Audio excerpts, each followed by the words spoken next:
श्रीमन्महागणाधिपतये नमः। श्री सरस्वत्यै नमः। श्री गुरुभ्यो नमः।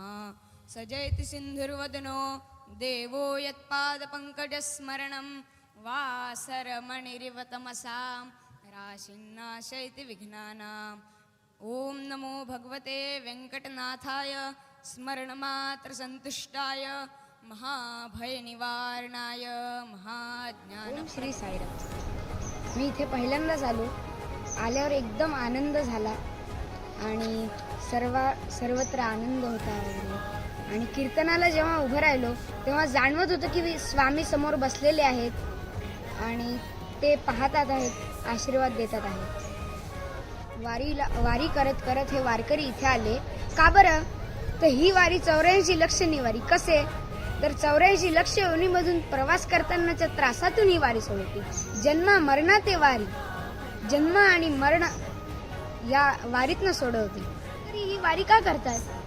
तर यांनी त्यांना शारीरिक झालेले कष्ट सर्व हरण होते आणि स्वामींच्या दर्शनाने मन तृप्त होते। हे वारकरी इथे येतात, एवढे शारीरिक कष्ट वगैरे करून येतात आणि साई पांडुरंगाची प्रेम भेट घेऊन तृप्त होतात। जणू काही पंढरपूरला पांडुरंगाची प्रेम भेट घेतोय ही अनुभूती या सर्व वारकऱ्यांना येते। घालावे आमासी सुखे घालावे आमासी गुण गाय